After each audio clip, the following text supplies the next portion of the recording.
episode of Alex's Toy Show with Feisty Pants. Dun, dun, dun, dun, dun. What's up, everybody? Welcome to another episode of Alex's Toy Show. It's the hot stove with the Pirates Andy Van Slyke jersey. This was pretty awesome. I keep this usually in the closet. I don't wear it that often. The Nationals went and signed Stephen Drew to a one-year, $3 million contract with incentives for like another $1.5 million. He batted above the Mendoza line at 201. Mario Mendoza had a career batting average of 200. And then at 100, you're at water level. That's what water level is when you bat 100.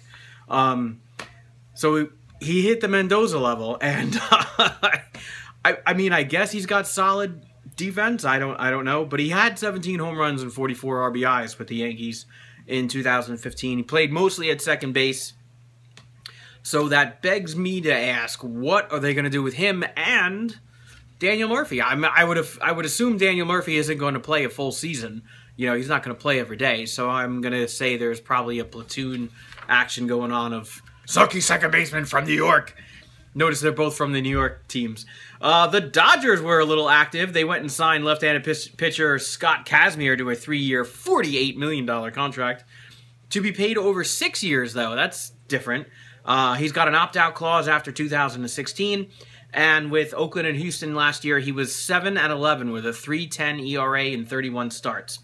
The Dodgers also signed Japanese sensation right-handed pitcher Kenta Maeda for 8 years. 8 years! Last year he was 15-8 with a 2.09 ERA in 29 starts. He won the Cy Young version of their award there. In 8 seasons with Hiroshima, he was 97-67, a 2.39 ERA and a 1.05 WHIP. That ain't too shabby. We'll see how he measures up in the, I don't know, the major leagues? The major leagues, because it's not...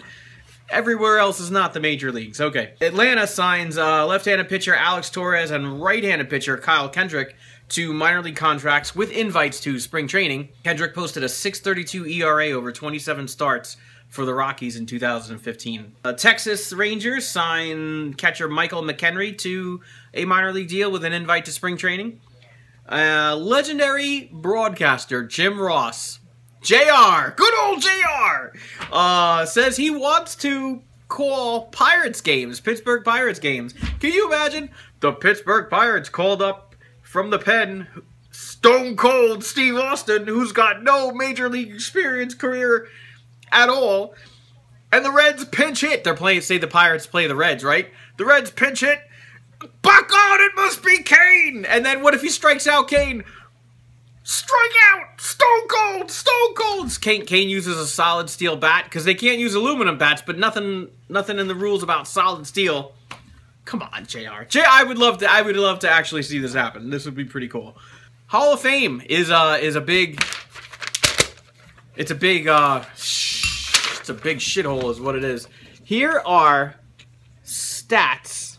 I compiled this. You guys might have to pause and read this a little bit because it's a lot of shit to look at.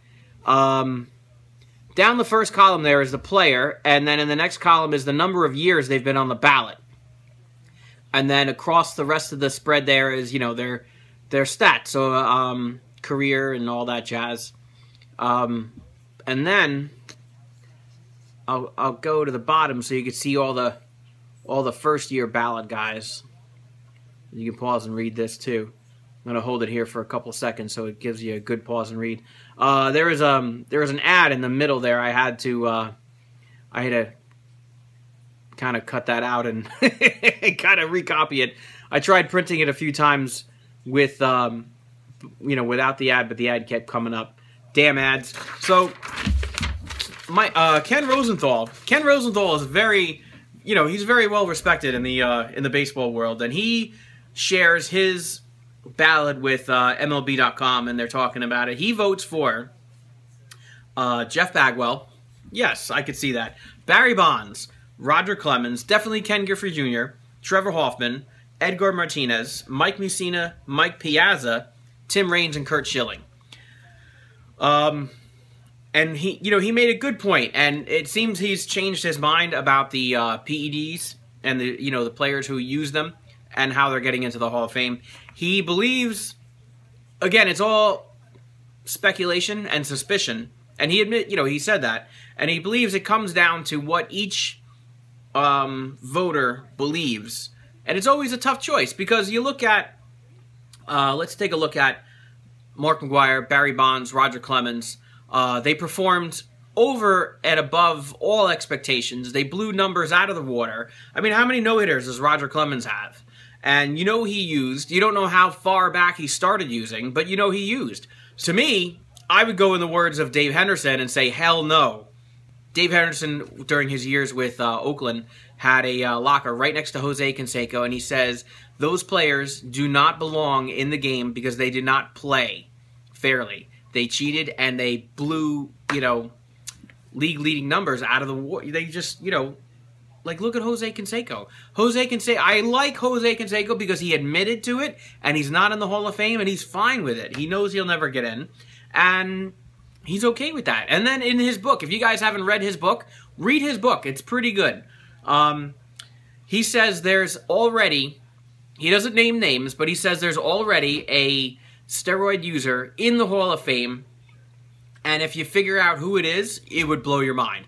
My brother and I, we kind of figured out who it could be, but I'm not going to mention names because we don't have any proof other than where did Canseco play, over what years, and who did he play with, and what did that person do stat-wise compared to the rest of his career. And it narrows the search down very, very greatly because there's not that many players in the Hall of Fame that Canseco played with during those years. So you do a little Batman investigation and you'll figure it out, and you'll be like, I like all of his picks except for Barry Bonds and Roger Clemens. I was a little iffy on Edgar Martinez. I like Edgar Martinez, but he's a DH, and I don't know that he... Not that he doesn't deserve to be in the Hall of Fame, but I don't think that... I think there could be a better choice. Billy Wagner is was a great closer, I should say, because he's retired. He's not anymore. Is he a first ballot Hall of Famer? I don't think he's first ballot. I think there's plenty of other great choices here that belong more so than others. I mean, definitely not Bonds, definitely not Clemens. McGwire, I don't think has a chance. A lot of people speculate on Mike Piazza. I think Mike Piazza was clean. He does. If you look at Mark McGwire over the years, he was a big guy, but then he was like a monster, and his head was like. Grr.